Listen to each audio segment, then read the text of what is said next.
to him, very dark mistakes in his life. And it's weighing on him. And he's gone through a process of telling different people in his life. Told his parents, told his pastor with no success. I mean, no help to him. And he said that he can't tell his wife because she will run away. That's what he said. Hey, everybody. Welcome back to Love, Life, and Legacy, the podcast dedicated to helping you navigate these happy cycles. Sometimes, words you just approximate. So today's episode, Benji and I are unpacking the importance of having a team. If you want to have sexual integrity, if you want to have a happy, healthy single life and or blessed life, married life, we cannot do this by ourselves. This is a great fallacy of our times that if I just make enough money by myself, I can just somehow be happy. Like, life is meant to be enjoyed together with other people. And that's during the good times to celebrate. It's also during the difficult times to help lift the burden from you. And not only that, you cannot know yourself by yourself. You need the help of processing life through other people's perspectives so that you can see the reality that you're dealing with. Because we have a very skewed version of reality through our own concepts, our own perceptions. So this episode talks about the importance of building your team and also which archetypal characters you need to draft onto your team. This is kind of a make or break foundation that you need if you want stability in your life. You need these people in your life. So without further ado, please enjoy.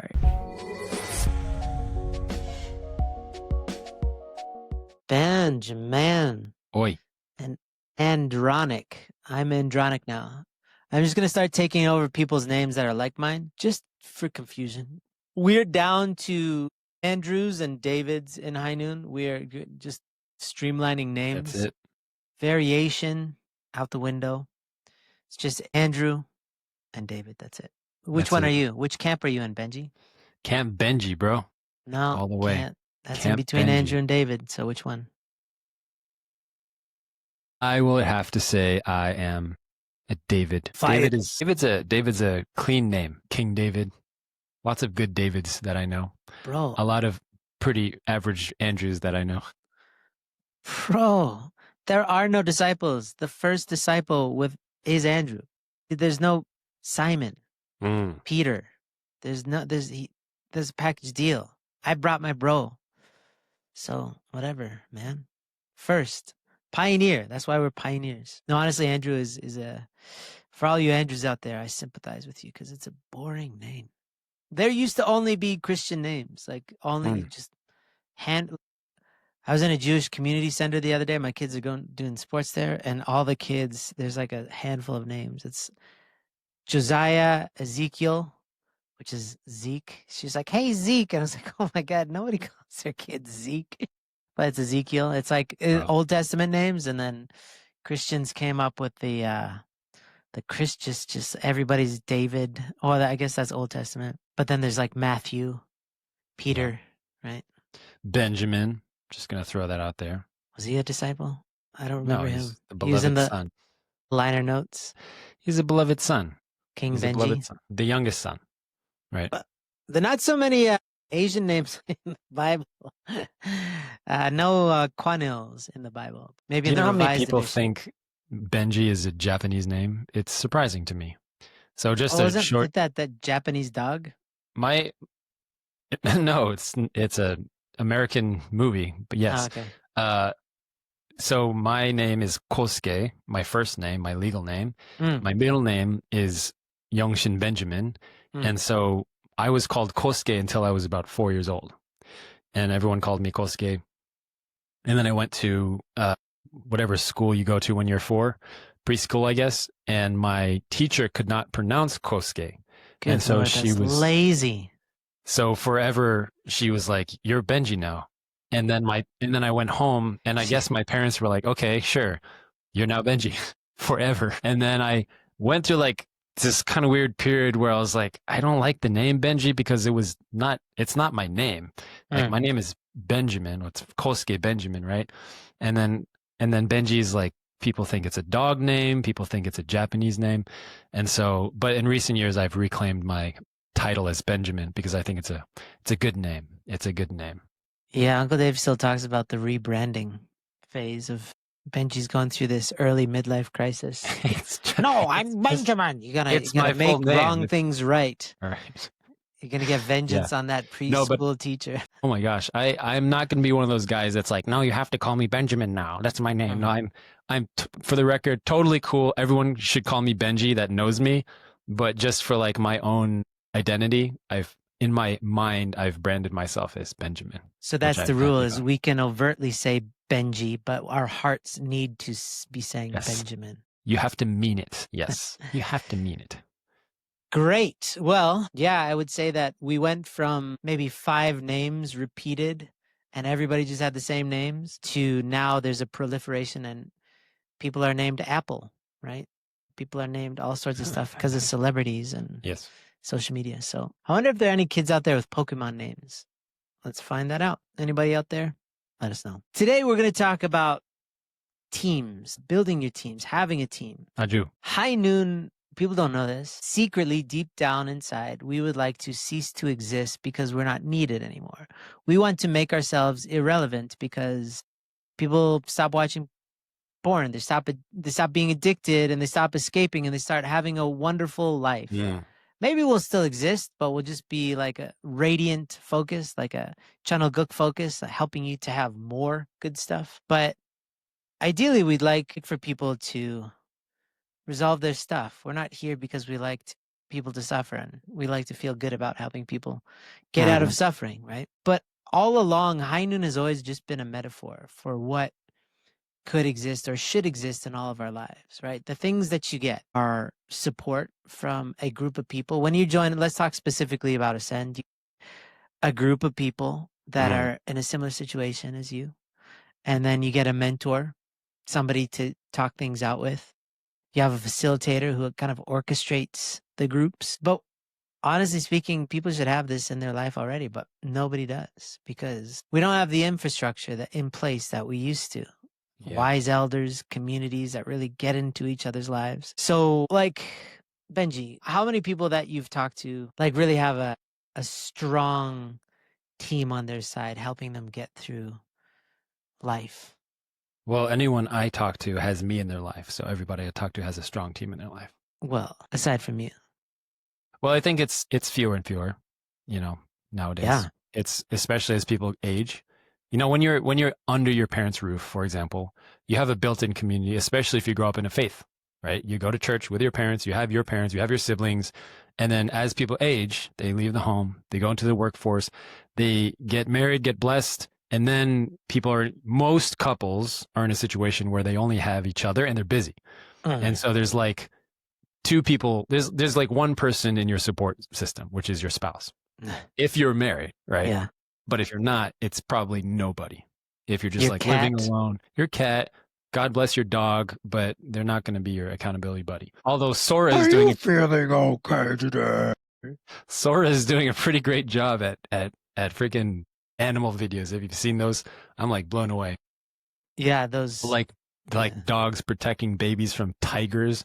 I was like, I'm so convinced they're real, but they're totally not. And so it's becoming increasingly common in people's lives, and I think now because I'm aging, I'm spending more time. We're talking more with people that are like husbands and fathers and such. And yeah, it is it's like a crux of many issues that culminate when people don't have any support for sexual integrity, for life, for just, I mean, if you break down what, lack of sexual integrity is, it's like a lack of emotional support, a lack of people to connect with, a lack of someone to call, right? Someone to just vent to sometimes. Sure. And that resulting in a lot of unfortunate behaviors and unwanted things, right? Like porn and escapism and all that. Alcohol, drugs, you name it. Yeah, it's okay. So like it's hard to imagine that the world was anything other than the way that it is. Like you're like, yeah, there's always been the internet. Like, no, that's not true at all.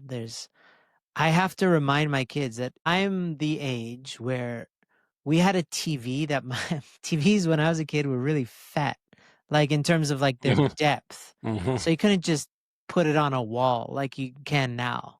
There are no rigs for TVs like that because they were so heavy and so fat. So my dad actually renovated our basement to have this inlet that he could put the TV in. But that TV didn't have a remote control. So like you wanted to get up and change the station, you had to like physically get off the couch and start turning a dial. That sounds like the Stone Ages, you know?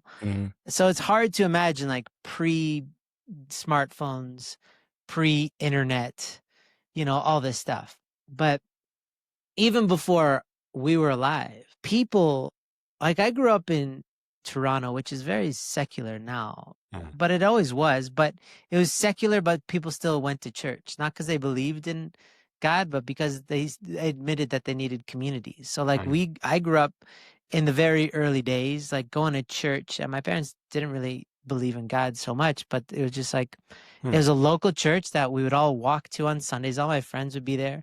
And I don't remember saying a single prayer. I remember coloring books and stuff like Sunday school, but it was never about our faith. It was just about community, which is because it was like infused in society still. Like that community is important, that you still do it. And you'd know your neighbors. I remember Mr. Gut, Mrs. Kushner. I lived in a very Ukrainian neighborhood. I knew all these. You'd say hi to them, right?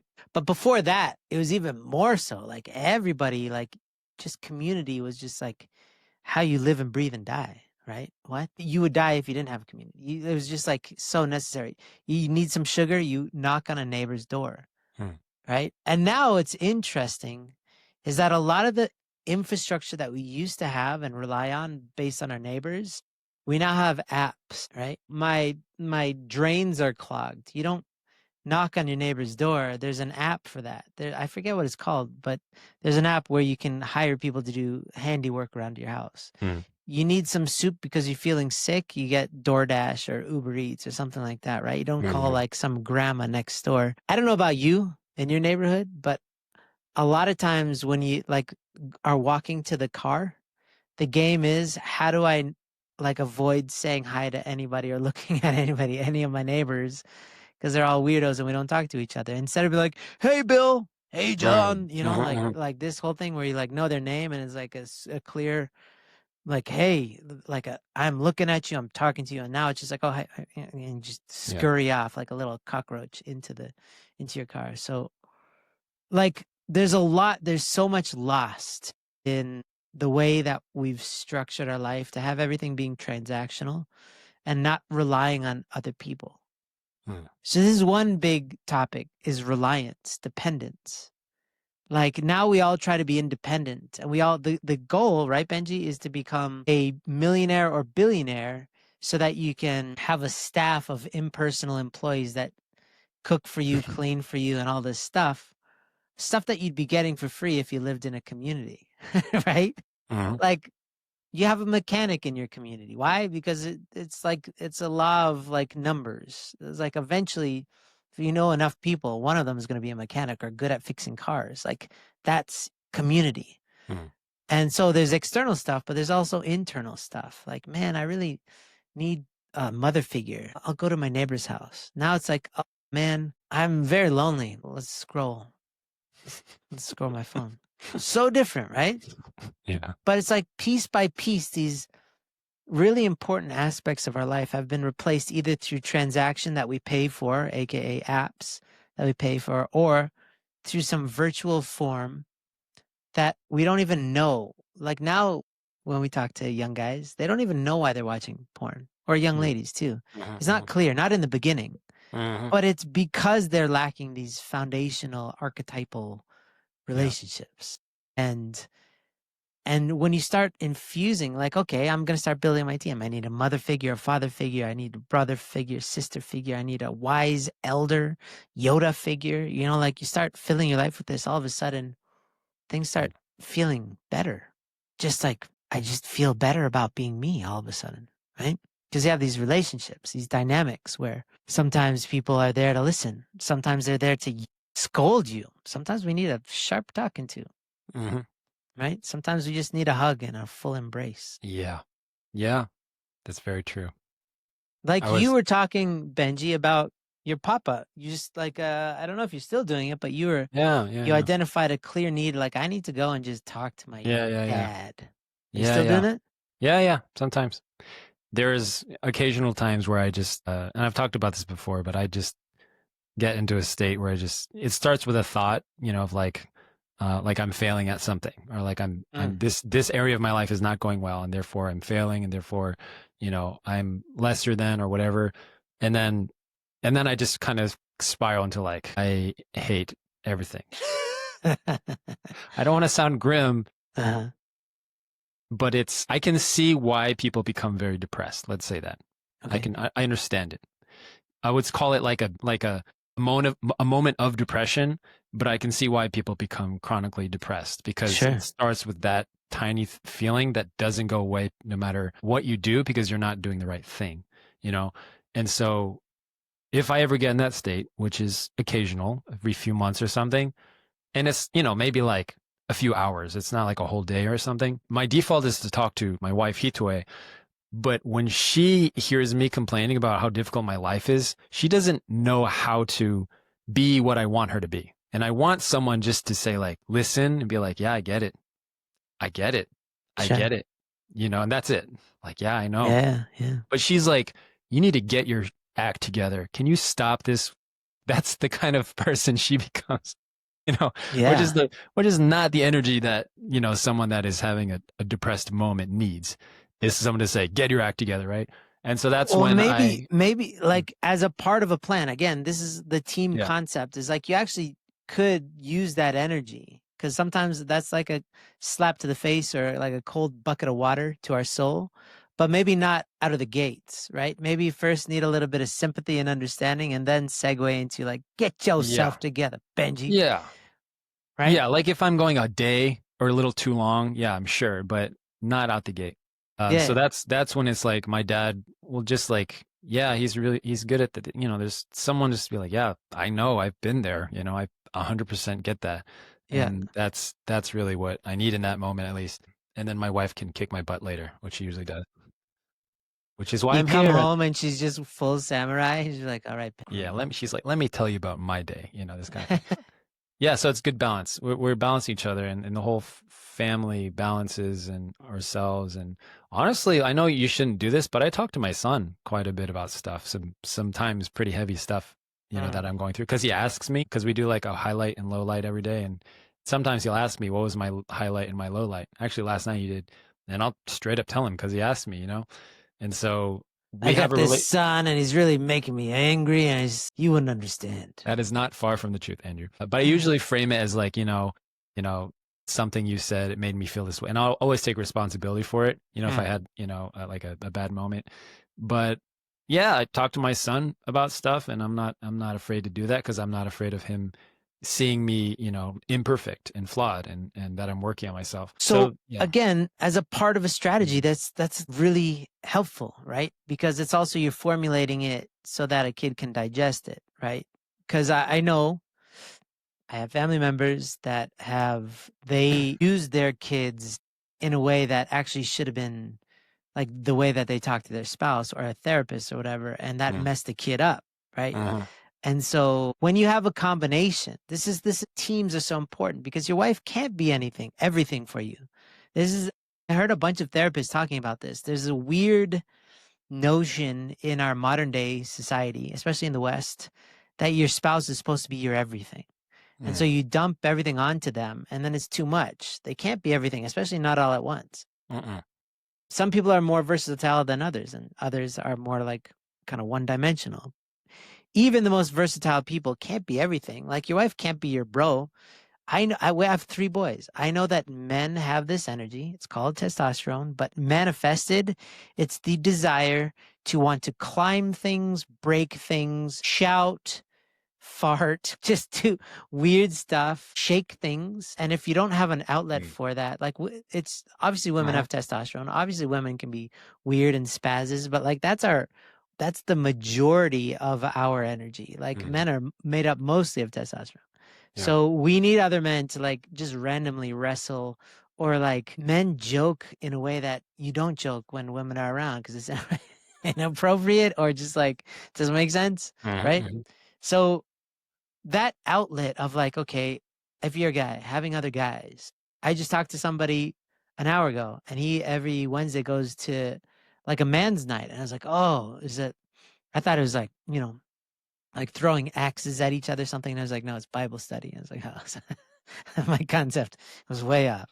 But they like talk about feelings, whatever. So there's different needs energetically for you to feel comfortable with yourself and to have different people, not to rely on one person, your spouse or your Yeah. kid, but to have them be a part of it for sure is the powerful combo that Mm.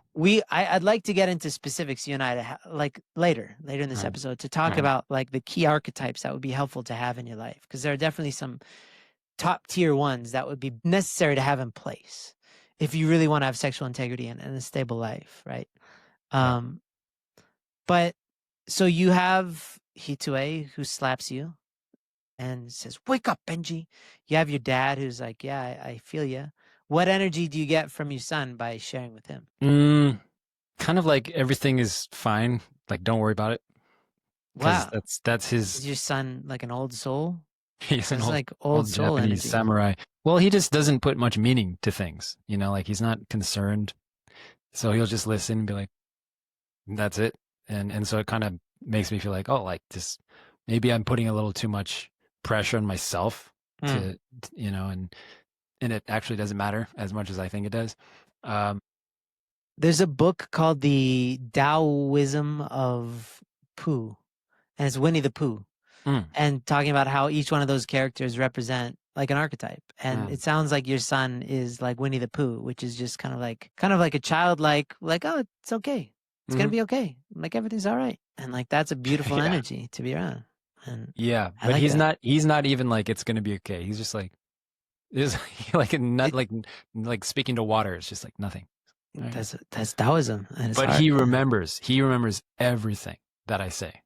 Wow. Everything. He can repeat it and he'd be like, "You said this," or like, so I have to really watch myself. Yeah. Make a good lawyer. He remembers, yeah. Yeah, so I mean, this is essential. If you're married, I know too many couples, honestly, that rely too heavily on each other. They're codependent. Gosh, yeah. Right? And they're like, oh, I remember. So John Lennon, everybody knows him, right? He was a Beatle and had this amazing career as a Beatle. And then after he was a Beatle, he just went into this esoteric free fall, and especially with Yoko Ono, who's out of her mind. There's a great clip, if you ever want to laugh at terrible art, where John Lennon is playing with like a really amazing jazz musician. It was like Miles Davis or John Coltrane, somebody really like amazing. And they're playing, they're grooving, and then in the background, Yoko Ono just starts screaming. She wasn't supposed to. She wasn't part. She's just like this, I don't know, weird force in his life. And then you see that musician, whoever it was, the jazz artist, just like, oh my God, what? Anyway, it's so funny. But I listened to his album because my stepdad actually had like this box set of his album of like post Beatles stuff. And it was really depressing, a lot of it. And there's one song where the whole song is a list of things. He's like, I don't need God. I don't need religion. I don't need, and it's this all like just one thing after another. And he's like, all I need is Yoko and me. And so he's saying like she is everything. Nothing else matters. And that is crazy to put all that much pressure on each other to be your everything. And it's not healthy because you need a break from each other too. You need to be independent. So in the book, 7 Habits of Highly Effective People, I love the concept of being independent, being dependent, being codependent, and being interdependent. Independence is great as you're single to kind of prove that you can take care of yourself. Codependence is when you can't live without the other person. You need them to survive. Dependence is, very similar. Like you completely rely on them. It's like you're not independent at all. You're totally dependent. And then interdependence is like two people who could totally function on their own, but they choose to be with each other. That's two people who have fulfilled the first blessing, who are choosing to be in a relationship together. And that means that you can find other ways, even if your spouse is away on tour or something, they're traveling, they're away, they're busy, you'll be okay, right? But that means that you need to have infrastructure in place. And I know maybe you can agree, Benji, but a lot of young people who are waiting to get blessed think that once I cross this finish line of the blessing, then I have my support system. Like then everything's figured out. I just need to get married and then I'm good. And it's like, no, you need to be independent and then you need to choose an interdependence, but they won't be everything for you. They can't Yeah. be everything for you. Yeah, that was the fundamental mistake that my wife and I had to learn through because I fully expected to be everything from my wife. In the sense that I was more codependent than she was, and she was more independent than I was when we got together, right? And so I tried my best to be everything for her, especially because we were living in my country, right? My United States, and everything Oh wait, is you're the owner of United States? I'm I the didn't owner know of the that. States Wow. and in my state of North Carolina. And so I try to be everything in terms of like her support and emotional support system. And it works until it doesn't. That's how I will explain Yeah. this to people. Like being codependent works until it doesn't. And eventually it will not work. Sure. And that's when things crumble. That's when people divorce. That's when people have to separate and have time apart, right? Because there's comes a point where someone has a bad day. Like one of you will have a bad day. And when you both have a bad day, like good luck. So we were in a situation where if she was not doing well, most of the time she does great, but if she's not having a good day, then she comes to me and she wants to complain about me to me. And there's like a certain limit where I can like hear that. And at a certain point, I was like, honey, like you got to find women to talk to about this because Instead of making you put on a wig every time she's upset. Well, that's the thing. Like if you have two codependent man and woman, the man will try to make the woman a man and the woman will try to make the man a woman. That's what happens, right? Like women will say, man, can you just listen and don't try to fix things and just listen to me complain? And right. And men will say, can you just be quiet and let me be alone? It's like, that's me trying to make my wife a man. She's not like that. And I'm not going to sit here and listen to my wife. And eventually I just told her, like, I would give up. Like, I'm going to stop trying because I can't.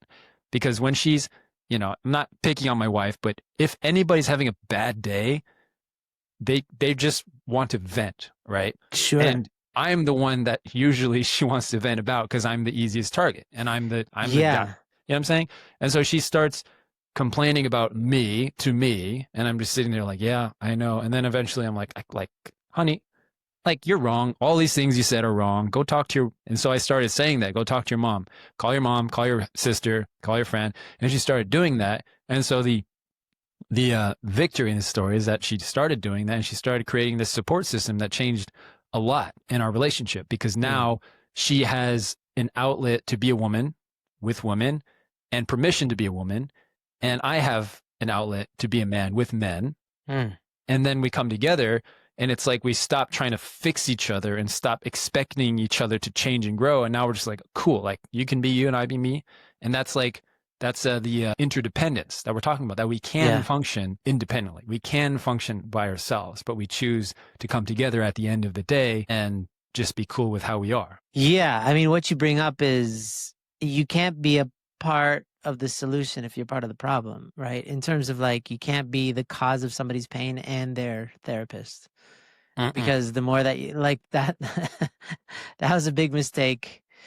You know, when my wife was in her dark phase, I kept on like trying to like do research and be like, what about this idea? Or what about this book? And she would just automatically veto. Like if this is before AI, but if she could have just had an AI bot automatically reject my ideas while I'm like, honey, and she's like, no, thank you. Because it was part of my energy that was actually the problem. Hey, just a quick intermission to let you know that High Noon has a program just for single people that want to prepare well for marriage. So if you happen to be one of those single people that wants to be a stellar, fantastic, amazing, marriageable man or woman, then check out the core program, which you can find at highnoon.org. It is just for single folks like you who want to get ready for marriage and be ready for marriage. So join that at highnoon.org and we will see you in the core program.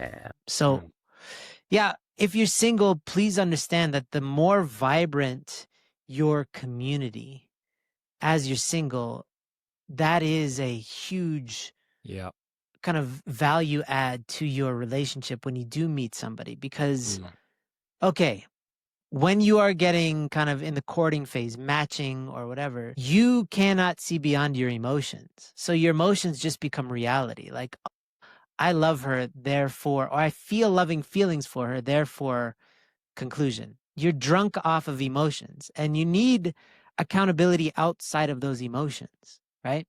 Yeah. And this is why we have so many people who are in our programs, especially Ascend, who the moment something feels awkward in their relationship, they're like, I think this is the end. Or like, I think I failed in this relationship. And it's because all they felt is good feelings. And then the moment that they stop feeling good feelings, they're like, well, I guess it's over. Because they're just completely being controlled by this little bubble of feelings. And so you need people outside of that bubble who can look into the bubble and be like, whoa, you guys need to chill. You need to take some time apart, or this kind of thing. And it's very sobering, because honestly, it's impossible to separate yourself from strong feelings. And you can't fully trust those feelings because they're feelings. Feelings come and go, right? And so my situation was, when I was being matched, was like I had so many different voices giving me so many different opinions. And it was very helpful because I had my concepts and my feelings. But then other people had a ton of other concepts that were like kind of like an aunt uncle figures, a lot of aunts. I had like 3 or 4 aunts who were giving me vastly different opinions about what I should do in this situation. And I had like 2 uncle figures too that were like, oh, 6 of these people telling me different advice. And so I had to really hear their advice. Some of it was painful to hear. Some of it was frustrating to hear. Some of it was encouraging. And I had to figure out what was the truth in between all these different opinions. There's like what I felt, and then what they thought and felt. And then at a certain point, I had to take responsibility for taking action based on all these data points. But without these people in your life that you're bouncing ideas off of, who are looking at your relationship or looking at you, all you have to go off of is your feelings. And your feelings are lying to you. Your feelings are famously lying to you, right? When you feel depressed, like you're talking about depression, it's like, my life sucks. That's not true. That's not objectively true. It's how you feel, but that's a strong feeling. It's not reality. But also when you're in love, you're like, there's going to be no bad days because I'm in love, and love is forever, right? And so that's a lie, because love is also sometimes weird feelings too. Love sometimes means your partner's sick or they have some issues and it makes you feel very strange. Yeah. So you have to have people outside of those feelings to help you navigate and figure out what those feelings even mean. Doesn't mean the feelings are bad. It just means you can't trust them fully. They're part of a larger equation. But without that, that's why modern day dating is the dumbest thing in the world. If your end goal is to be in a happy marriage, dating is the least effective way of getting to that end. Because all you have is emotions. You have no accountability. You have no conversations with outside people. You're just following your feeling. And that's your precedent then for creating relationships, which is the dumbest way to do it, right? But to have communication is like the greatest thing, right? With aunts and uncles, right? Brothers, sisters. Because you know what's crazy? Can I tell you one phenomenon that's really interesting is Please. when you start harping on somebody, like let's just say your wife, hypothetically, you're frustrated at your wife, and then you start like telling somebody like, I'm so frustrated about this and this and this and this. If you're a person of conscience and you're telling your friend this, and then your friend is like, yeah, your wife is stupid or whatever, you're like, wait a second, you can't say that about my wife. Then you realize that it's that context of like, wait a second, don't go against her. I'm on her side. And then you're like, wait, if I'm on her side, then I can't be saying these things. And it kind of wakes you up. Because I remember I had this one friend, and she hated her mom in high school. She's like always going off about her mom. And I remember one time in particular, like, yeah, I don't like your mom either. And she's like, don't you ever say that about my mom. I was like, all right. And I got it. Like, yeah, it's like a way of getting it out, but then separating yourself from those feelings. Because if you're just steeped in those feelings, then they're true. But if you get them out, you have a little bit of space to be more objective about the feelings, right? Right. And so it is, I mean, it's not ideal to ever say negative things about your spouse, but it's better that you get it out so that you can see that your feelings aren't necessarily true, rather than just holding them in and just trying to work it out by yourself. That doesn't Yeah. work. I think it comes down to the question of who are the right people to be on the team. And I had this and this is relevant because a very, very dark conversation that I had last night. This is not like comedians do where they say, on the way here, Yeah, on the the way other to the day, comedy store. yesterday I was in South Africa. Just to make it more relevant, right? Sure. No, actually last night I got a call from a brother, and he called me because he wanted to share some very, very, to him, very dark mistakes in his life. And it's weighing on him, and he's gone through a process of telling different people, right, in his life. Told his parents, told his pastor, with no success. I mean, no help to him. And so he called me, and he was like, I really don't want to share this with you, but I feel like something is telling me to, right? And so he kind of shared these experiences in his life, mistakes, sexual mistakes he's made, which he has not shared with anybody, right? Except, those few people. And then he asked me, like, what do I do? Because he feels this like in his conscience. And I was like, first of all, dude, like, good for you. Like, I respect you for showing up, and having the courage. And he said that he can't tell his wife, right? Because she will run away. That's what he said. He's like, she will run away. And I pushed really hard. I said, I strongly disagree. I think she will embrace you more, because I know her, right? And I know she's a good person. And I said, I think she would embrace you more. And so the conclusion of this conversation was that he's looking for a way to dispel these shadows in his life, and he's not been satisfied because he's not been sharing them with the right person that's weighing the heaviest on him. And so it led him to me, and that led him to his wife, right? And I was like, you're feeling this way because nothing you do, special grace, didn't help him, right? Going to Champyong didn't help him. Like, his conscience, I mean. It didn't help his conscience. Or change his reality. Right. And I was like, the person you need to talk to is your wife, and you need to tell him. And he started this conversation with, I can't tell her because she'll run away, to actually he's going to do that because he realized that that's exactly the specific shadow that he's holding on to, right? And so I told him to look at like this is actually the greatest opportunity for you. Like, this is the best case scenario. That's how I said. This is the best case scenario. Despite how grim it feels and whatever the past is, right now, you're in the absolute best case scenario, because you have an opportunity to bring your life and your relationship, your marriage, to a new height. Because regardless of what happens, she might not take it well. That's a reality. But if you give it time and give and take in conversation, the end result can only be good for both of you. Sure. You know what I'm saying? And I'm not saying, like, I have no idea what's going to happen. I don't know how many dishes are going to fly. I have no idea. But the end result cannot be anything worse, because at that point you have no shadows. You're in your relationship. There's nothing that's holding you guys back. And I said, like, and I was like, I know her, and I know that she will not go, telling everybody and complaining about you. And it's like, I want a divorce right now, like this kind of thing. Like, I know her. Like, this will be good. But the fear, he was so certain. He was like, she will run away from me. And I was like, nope. This, like, strongly disagree. This is exactly what you need to do. Yeah. And so my point is, like, there's who is on the team is important, but also, like, who can we really share with? Because we're talking about, like, high noon stuff here. Who can we really practice these 5 virtues with in life? And my simple answer to that is, like, honestly, like, who are we most afraid to share our shadows with?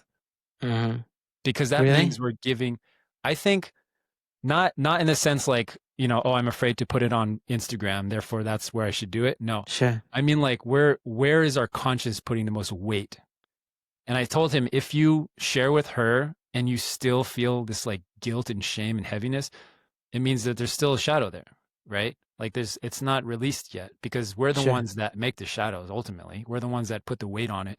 And so I think if there's certain, like, heaviness we're putting to talking about specific things to people in our lives, it's usually a sign that there's something there, and there's someone that we should have on our team because there's someone that we really care about.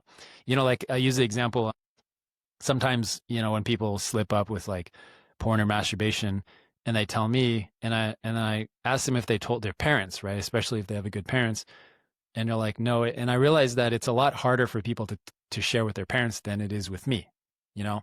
Sure. And for valid reasons, but and I'm not saying that one is better than the other, but it usually means that there is a certain heaviness in the relationship with the parent that can make it exactly the right person to share with, because it means like there's some liberation in the relationship that can be happen, you know? Because it's like if you go to so I was talking with this guy in particular last night, the first person he told was actually like an anonymous group, like a Christian group, you know, which is helpful, but it's also not close to home. That's not where your true liberation is going to happen. It's not going to be random strangers that you don't know so well.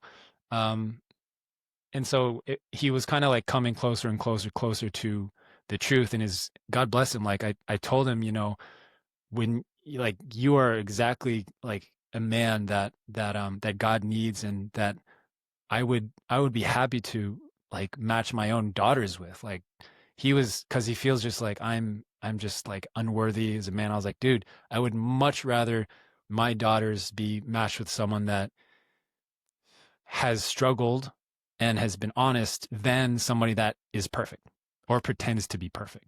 You know, especially in the area of sexuality. I don't trust a man that has never struggled with their own sexual integrity. You know what I'm saying? Like something's off. But I just kind of had to appreciate him because I really felt the courage. I really felt the courage to step into darkness, even though it's the last thing he wanted to do is talk to his wife, right? But I like that. Yeah, I like the idea of, so sometimes like if you're off course, let's say you're on the highway of life and then you veer off, you don't just veer right back onto the highway. There's some on-ramps to go on. There's like, you know, you got to kind of make your way back in a way that makes sense. So sometimes with sexual integrity, it's like, yeah, talking to somebody more anonymously and then somebody that you know, and then progressively more and more people avoid conversations with those that they're sharing a life with because it's more embarrassing. They don't want to face the consequences of like breaking character or perceived character. And so it is important that you do eventually talk to everybody, because every conversation you have, it gets easier, right? And you objectify your mistakes more so that it's not who you are, but something that you did. The more that you have these healthy conversations, the more that you can actually kind of understand it. That's the whole idea of story work as well. That Sammy was on the podcast a few weeks ago talking about story work, is like you learn more details about yourself and your situation the more that you share honestly, like as you unpack it honestly. So I do want to mention that we have a talk about this more for like the radiant crowd of like building a team for your marriage. But this is the same with your sexual integrity. Is you want to build a team with people who want you to win. So you don't want to share. There's a concept in the Bible that you don't feed pearl to swine. Like, don't give your gems to people who aren't going to help you with those gems. They'll just steal it or they'll use it against you. So in terms of your testimony, if you're struggling with your sexual integrity, then don't share that with friends who don't believe the same thing as you. Because you could be like, man, I'm watching porn and I feel really bad. And if you share with the wrong people, like, what's wrong with porn, man? I'm on OnlyFans all day, every day. It's healthy. It's like, that's probably not going to help you, right? You want a team of people who want what you want. So if you want sexual integrity, it's like people who want to support you in that. And for marriages, our talk is like, first of all, in a marriage, you have to realize that if you want your marriage to win, you have to be on the same team. Because a lot of times you forget that. You feel like you're fighting or competing. So you have to first agree, are we on the same team? And if so, then you need to also start drafting your all-star team to support you, right? On a really good team, sports analogy alert, you can't have everybody be, let's say basketball, you can't have everybody be just Michael Jordan or Steph Curry or LeBron or whatever, because it'd be this game of egoic pursuits. You need tall people, you need point guards, you need people who have different strengths. I know this is unusual for you to hear. I have a whole another side to my life that you don't know anything about. I watch NBA a lot. All I imagine is a bunch of what are they? 3-pointers. Just like everybody trying to do 3-pointers. Yeah, Nobody's at the goal. Yeah. so they started doing that in the NBA, and the viewership went down because it's just boring to watch. Because you want to watch people run at the hoop and stuff like that. So Yeah. you need different body types, different strengths. Soccer's or football in Brazil they say futebol. You need like people with different strengths. Again, you need versatility. So same with your team. You need people who are really strong and clear, kind of type A people. You need very loose and loving, forgiving people who can exercise the grace. If you look at it, you would probably want people who represent the 5 different virtues of high noon, right? Somebody's really grace centric, somebody who you know that has unbelievable integrity, pronounced integrity in their life. I see a Pixar movie in formation. They've tried that. What was it? That Elemental? That was a crap movie. I saw it in Mongolia of all places. Anyway, you would want this versatile cast of characters that when you tell this story, you're not getting the same feedback. And also, because if you only have forgiving people, only people who are giving you grace, then you have nobody to call you out. Because sometimes you do need to be called out. Because let's just say you're having very self-destructive tendencies take over your habits. You need somebody to be like, you got to stop doing that. Like, if you want sexual integrity, if you want happiness, stop. Right? And sometimes you need that elder brother. And I've been that for the first time in my life, really since doing high noon. I feel like I'm becoming an elder brother, which is just like scolding my younger sibling sometimes. Not out of the gate, right? But sometimes if I see somebody doing something sketchy, be like, bro, you're being absolutely sketchy right now. Stop it. This is not who you want to be because you've told me who you want to be and you're not being that, right? You need those kind of people too. Yeah. But sometimes you just need people to listen and they just say, wow, thank you for sharing. I'll pray for you. You need that, right? But that used to be the only, Kevin Thompson talks about this a lot. That used to be the pastor go-to. If somebody's like, man, I'm really struggling with pornography. The pastor response across the board was like, you should pray and I'll pray for you or something like that. It's just, Yeah.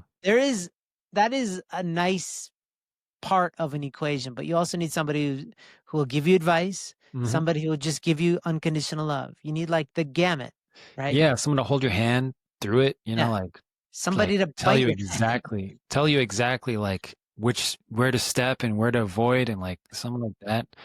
Somebody wise who can actually give you advice. Yeah. Because they've been there before and they can offer you like, oh, when I was like that, I did this. And like, that makes a lot of sense. So these archetypal characters, I just want to get into that before we vamano. But, for sure, mother figure, father figures. Not everybody has parents that are in a good place with their own sexual integrity. So maybe they're not the best people for this conversation. Maybe they are. You shouldn't avoid talking to your parents because it's difficult or because you judge them. But if you want to start with somebody else because maybe your parents are in a shaky place in their own marriage or in their own journey, then maybe you can start with somebody who's more stable. And that's a father figure and a mother figure. Every guy needs both. Every woman needs both, right? Yeah. How about somebody else? Give me some other archetypes that would be helpful to draft onto your team. 4 realms of heart comes to mind. Yeah. Just a way to stretch our heart in every direction. Someone to take care of, somebody to have our back, right? Like a sibling, somebody to look up to in mentorship, and somebody to be our partner in life, like that kind of thing. Yeah. And for now, again, high noon is a metaphor, right? So you have your group with the same gender and same kind of usually demographic age-wise as you, but you should have that in your life as well. Ideally, right? Yeah, every day. Yeah, ideally, you're leveraging the people in your life to actually be in a relationship with them. I like that idea of the 4 realms of heart. I felt when you said that, like you're the A+ student and you just showed that. You just flexed. Yeah. But it's a very good rubric of, people who are more advanced than you, people who are in a similar place as you, people who are further along than you are, or who are further behind than you are in terms of their own journey, that you can, when you learn something, you can impart your newly found wisdom onto them. Yeah, I like that. And then Uncle Jerry Servito always reminds me to talk about the fifth realm of love, which is the grandparents, right? Yeah. And so I think that's, that's like past, somebody that is just going to laugh at your face at how ridiculous your concerns are, Yeah. and how petty your squabbles are, and just tell you everything's going to be all right. We need that And too. you believe it because a wise elder, like wisdom can only be learned through experience. You cannot read and then kind of recite wisdom. It's like felt through experience. And so when you speak to a wise elder and they say something simple like it's going to be okay, you feel it. It's like a doctor. That's their primary job, is like bedside, what is it? Manner, your bedside manner, is like just saying, yeah, it's going to be okay. You have to start with that to calm the person down. And then when a wise elder person says that, they mean it because they, like you said, they know that everything's impermanent. The struggle is impermanent. The good stuff, the bad stuff, it's all impermanent. And if you're talking to somebody who's actually wise, they've made peace with that. And you inherit their peace and you're like, oh yeah, maybe it's not that bad. Yeah, but imagine in the West, especially, we treat old people like they have a disease that we don't want, which is aging and wrinkles and balding and like all this stuff is like, ugh. Can you just go back in your little box? But actually in the East, these things are coveted. Like to be a wrinkly old person means that you've seen some stuff and you've survived. Yeah. And there's value in that. And so I think we need to really inherit that more of like nobody likes to become old in the West, but we all actually love Yoda and these type of characters. The sensei, the master, the whatever, the guru. We're obsessed with gurus online, but we don't value older people such as that. But that's such a waste. If the younger generation doesn't connect to the wisdom of the elder generation, then they've just lost everything that they learned, that generation learned, that can fast track your own evolution. So yeah, find a wise elder person, father figure, mother figure, brother and sister. It's really important that you formulate healthy relationships with the opposite gender, right? And then people who are in a similar situation that you are in, and then people who are just getting started. So that honestly, like responsibility, Benji, keeps you and I sane. It's weird because sometimes it can feel like it's making you insane to be so responsible for other people, when in fact it's the one thing keeping us together. Because like, man, I got to get myself together because people are relying on me, my family, right? But like everybody in the high noon world, if they saw videos of Benji on TMZ in his underwear walking down LA, like that was that. Is that guy Lil Nas? Do you hear about that guy? No. He was all coked out and just walking down the streets in LA in his underwear. Yeah. If that was Benji, he's tweaking. Let's just say there are some videos of both of us on the internet that we probably don't want people to find. From back prior to the church, for sure. Yeah, me too. I have deleted some comedy videos for sure. I have hours of footage of me making fun of impersonating like dialects and accents. I remember you were on Facebook just doing that. And then my first full-time job in New York at headquarters, the first day, the HR person was like, I loved your accent video. And she like showed a bunch of people. And I immediately, like the first day I was there, deleted, unlisted those videos. Not how I thought that story was going to go. I thought you were going to get fired if you didn't delete them. Oh, no, she was like, I love your accent videos. And yeah. Sure. But in terms of like the reason why we never go over the edge, because Benji and I get angry, right? We have every desire to run away. Sometimes that like peaks up as like, I can't handle this. Life is too much. I'm super frustrated. I don't like my situation. Like there's always the voice that says, yeah, well, you could just, escape it all. Just go to Vegas, I don't know, waste all your family's fortune. You could just go down the street and just start breaking stuff. I don't know, whatever the outlet is that's not positive. Those are there, but we just don't listen to them because the voice of wanting to help people is so much stronger. So having people to be accountable to is a lifesaver. And again, people who are trying to help you, And you're like, I don't want to screw this up because they invested so much in me. Like, I don't want to waste their investment. They've talked to me so much. I don't want to throw that away. But also, when you have little eyes looking at you, being like, you're great. That's like it's encouragement to be better, to be stronger than you normally would if nobody was watching. So people typically tend to avoid accountability because it's kind of, they know that it's going to be hard to take the low road. But that's not your strong self. That's not your Chanoguk self. That's not your Hainun self. Your Hainun self desperately wants accountability because then you can shine.